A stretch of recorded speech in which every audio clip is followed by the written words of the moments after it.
E aí, gente, tudo bem com vocês? Bem-vindos ao meu canal. Eu sou o Gabriel e hoje eu vou tentar responder uma das perguntas que mais me fazem aqui no canal, que é: Gabriel, por que o pop de hoje não tem o mesmo impacto e relevância do que o pop de 10, 20 anos atrás? O que aconteceu que faz com que tudo hoje em dia não tenha essa apreciação e meio que as pessoas, tipo assim, nem se lembrem a longo prazo de que determinados artistas lançaram discos que, assim, tiveram um grande sucesso em certos pontos? Hoje a gente vai entender tudo isso. Eu espero conseguir refletir tudo isso daí, porque é uma coisa que, assim, tem um estudo muito profundo para poder explicar tudo isso. Então eu tentei fazer da forma mais fácil de explicar possível para vocês. Então eu espero que vocês gostem desse vídeo que eu fiz com muito carinho para vocês. Antes da gente começar, é o seguinte: se você não é inscrito aqui no canal, por favor, se inscreve, vem fazer parte da nossa comunidade. Aqui eu falo de música pop, de outros assuntos relacionados, e vai ser incrível ter você aqui com a gente. Sempre que você estiver vendo um vídeo aqui do canal, tira um print, grava um videozinho, me marca lá nos stories do Instagram que eu vou repostar você. Se você tiver boas sugestões para poder me dar, me manda também lá no Instagram, gente, que eu sempre tô procurando aí novos temas aqui pro canal e eu quero falar cada vez mais de coisas que vocês gostem, ok? Enfim, vamos começar isso aí.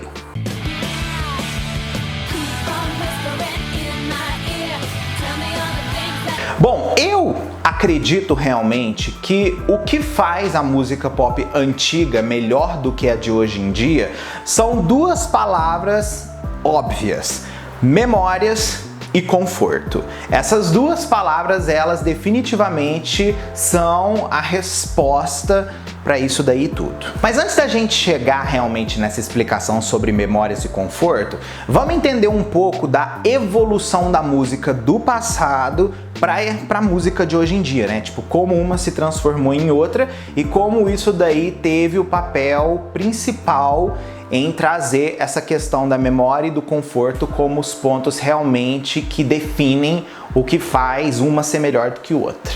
A tarefa de ouvir música no começo do milênio não é a mesma coisa do que a gente vê hoje em dia. Hoje a gente tem aí o YouTube, a gente tem o Deezer, a gente tem o Spotify, a gente tem várias plataformas digitais que a gente consegue ouvir rapidinho uma música depois que ela já foi lançada. Então, tipo assim, antes não era desse jeito. Antes a nossa espera era muito maior, fora também que música não era uma coisa acessível para todo mundo, coisa que hoje em dia já é. Então, assim, às vezes o artista fez um lançamento meia-noite e 2 você já conseguiu ouvir a música. Então, assim, isso não acontecia antigamente. Naquela época, a gente percebe que a única forma de você consumir música era através de rádio, de você esperar no rádio aquilo ali tocar, ou de você comprar as mídias físicas para usar nas coisas que existiam para se ouvir música naquele período, que era tipo assim, o Discman, o Walkman, aqueles tocadores pequenininhos assim de MP3, aqueles outros melhores, maiorzinhos de MP4, o iPod, né, que no caso é esse de MP4. Mas definitivamente o que fazia parte da casa da maioria das pessoas era o famoso mini system, que é aquele som pequenininho onde a gente botava o CDzinho, clicava no play e aí a gente conseguia ouvir a música. Só que isso daí, gente, era muito inacessível para muita gente. Se a gente fazer uma conta aí, basicamente, de quanto o salário do Brasil era entre 2000 e 2003, a gente vai perceber que o brasileiro recebia em torno de 150 a 250 reais de salário. E um CD, custava 30 conto naquela época. Então, assim, pensa comigo, não o som, né, no caso, o CD, a mídia física, assim, custava 30 reais. Você ganhando 200 reais por mês, para poder passar o mês todo, pagar luz, água, telefone, né? Naquela época não tinha o internet, era só luz, água, telefone e comida. Você acha que tirar 30 conto disso daí pra comprar um CD era pra todo mundo? Claro que não, né, gente? Então, assim, a vida das pessoas não priorizava música. E uma coisa que é importante da gente dizer é que nesse aspecto de valor, a pirataria foi uma coisa positiva para poder massificar esse consumo de música para todo mundo. Tirar aquela coisa que era só de elite, de poder escutar um CD porque custava 30 conto, entendeu? Então você percebe o seguinte, que a pirataria nessa época, ela começou a ficar forte porque as pessoas criavam várias cópias vendidas a 2, 3 reais de um CD que custava 30 e as pessoas conseguiam comprar. Então, tipo assim, elas compravam o som, pagavam o som em várias vezes, né? Mas tinha o CDzinho pirata lá para poder ouvir determinado disco. Então, assim, isso foi fazendo com que as pessoas tivessem mais acesso à música, conhecessem novos artistas, e uma coisa que era da elite daquela época furou uma bolha e conseguiu chegar para todo mundo. Tanto que a gente percebe que, tipo assim, se vocês chegarem para qualquer pessoa que tenha hoje aí entre os seus 28, 29, 30, até 40 anos, essa pessoa vai conseguir dizer para você isso, que realmente nesse aspecto, a pirataria foi positiva porque todo mundo conseguiu ter acesso a diversas coisas diferentes. Não era só aquilo que a gente esperava no rádio, vamos dizer assim. E com essa revolução, vamos dizer assim, da pirataria, os próprios artistas começaram a deixar os seus discursos mais pluralizados. Por quê? Porque assim as pessoas tinham mais identificação com aquilo, né? Não era mais aquela coisa, como eu disse, que era só para ABC. Era uma coisa que conseguia atingir D, E, F, G, até o Z ali de classe social. Os artistas melhoraram seus repertórios nesse aspecto. Um dos meios de comunicação que mais teve papel nos anos 2000 para fazer com que a música durasse mais e a gente admirasse mais foi definitivamente a revolução da mídia televisiva na questão da promoção de música. Se a gente faz uma conta aí mais ou menos de quando a MTV surgiu no Brasil, sei lá, 20 e poucos anos, quase 30 anos atrás, foi no começo dos anos 90, a gente vai perceber que aquilo ali teve um papel fundamental para fazer com que as pessoas consumissem mais música do que consumiam antes. Entende? A era da MTV aqui no Brasil foi muito importante para criar uma gama de adolescentes que hoje em dia ama essa rede de televisão. E uma coisa que é muito louca nisso daí era que, vendo toda essa oportunidade de promoção dos artistas, as gravadoras começavam a investir cada vez mais nas redes de televisão. E meio que era tipo assim, uma guerra, porque todo mundo queria um espacinho para conseguir promover o seu artista.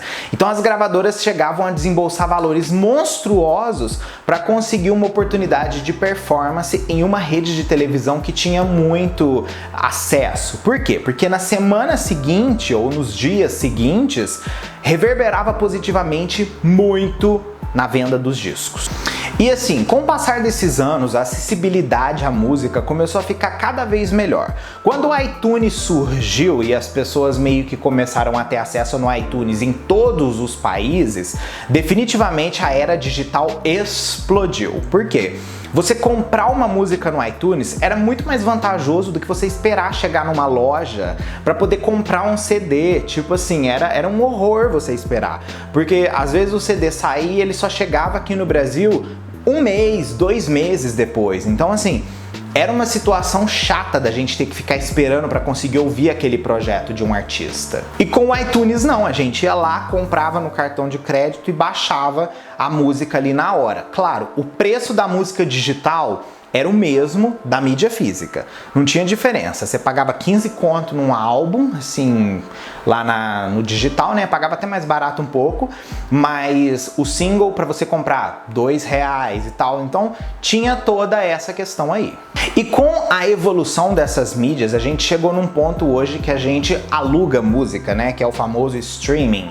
A gente ouve essa música e depois a gente para de ouvir e assim, tipo, contabiliza de uma forma diferente essa venda para o artista. Claro, a pessoa tem que ouvir muito mais vezes do que ouvia antigamente quando você comprava uma cópia direta do CD e ali já vendia uma cópia, entendeu? É muito diferente. Hoje em dia você tem que ouvir tantas vezes para computar uma cópia. Esse é o único lado ruim do streaming para os artistas. A era digital também teve uma coisa muito boa no aspecto de controlar a pirataria. Para vocês terem uma ideia, com a revolução da era digital nas músicas, na última década, a pirataria caiu 30%. É mole? Claro, você ainda consegue achar as coisas pirata vendendo por aí, mas música foi uma coisa que teve uma queda muito grande, muito mais do que os outros meios de comunicação. Então, assim, isso definitivamente reverberou positivo para conseguir fazer com que os artistas novamente começassem a ganhar dinheiro, assim como as gravadoras. Tá, só que por que afinal de contas a música de antigamente é melhor do que a música de hoje? Qual que é o parâmetro que faz isso acontecer? Simplesmente é o parâmetro da pessoa que consome o negócio. Essa daí definitivamente é o ponto que faz com que a música dure mais ou não. Se a gente analisa o comportamento de um consumidor de música dos anos 2000, essas pessoas elas tinham muito mais dificuldade para conseguir chegar ao produto final, a chegar até aquela música. Então meio que tipo assim, toda aquela questão de ir atrás, de esperar tocar no rádio, de ir na loja, esperar chegar o CD para você comprar depois de algum tempo, fazia com que você valorizasse muito mais tudo aquilo que você estava vivendo, entendeu? Isso criava em você a famosa memória afetiva, porque aí você tinha uma conexão muito maior com aquele produto, você valorizava mesmo. E o que acontece? Hoje em dia a gente percebe que as pessoas não constroem mais memória afetiva igual antes. Por quê? Antigamente, quando uma música estourava, ela demorava uns 3, 4 meses para realmente ela chegar num topo de chart quando você era um artista estreante, vamos dizer assim, quando a música dá certo. Hoje em dia, isso é basicamente instantâneo. Você vê, por exemplo, aí o sucesso do BTS, você vê, por exemplo, o sucesso de outros artistas que têm grandes números de streaming em um dia. Isso nunca acontecia nos anos 2000. Entendeu? Você vê que o BTS na semana seguinte que já lançou o single, a música já está em primeiro lugar. Se você pega naquela época um artista que lançava um single, vamos supor assim, por exemplo, em 1999, ele só conseguia às vezes chegar no topo das paradas no meio dos anos 2000, porque é uma questão muito mais difícil da pessoa consumir aquela música. Então, por essa dificuldade, a música acabava demorando mais para chegar no topo dos charts. Positivamente, durava mais na vida das pessoas, os hits eram mais clássicos.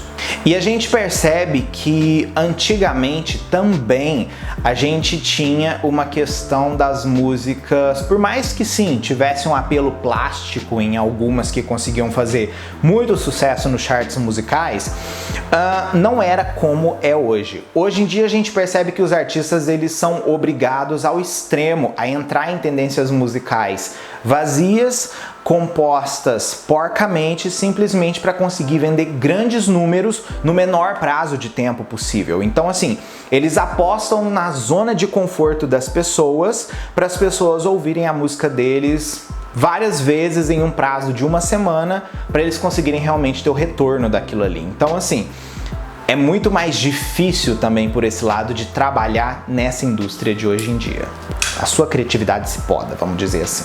E assim, a gente percebe que viver o presente hoje virou uma coisa que a gente intensifica tanto que o amanhã se torna basicamente uma coisa inexistente. Se a gente olhar alguns anos atrás, as pessoas sempre viviam o presente pensando no futuro. Hoje em dia a gente não pensa mais no futuro, a gente pensa em viver o presente intensamente. A gente mudou completamente essa nossa, vamos dizer assim, carpe diem de vida, né? O nosso carpe diem. E a tendência é simplesmente piorar cada vez mais nesse aspecto. Mas será que em algum momento vai ter um reboot onde isso daí vai, tipo assim, simplesmente dar um chega e falar assim, não, isso daqui não dá certo, vamos fazer uma coisa nova? A gente não sabe, né? Eu acredito que não. Eu acredito que a partir daqui agora vai ser digital, digital, digital, digital, e isso daí vai mudar cada vez mais. Enfim, essa daí é definitivamente o porquê do antigo ser melhor do que o atual, tá? Como Comenta aqui pra mim como vocês se sentem em relação a tudo isso. Você sendo adolescente hoje em dia, tendo uma percepção disso daí, como você se sente? Você consegue criar memórias afetivas? Sim, não? Comenta que eu quero saber. E você sendo aí uma idosa do pop como eu, como você se sente em relação a isso daí? Você meio que tipo assim, se sente frustrado? Como você enxerga essa situação? Comenta que eu também quero saber, tá bom? Ó, um mega beijo e a gente se vê no próximo vídeo nosso. Aí.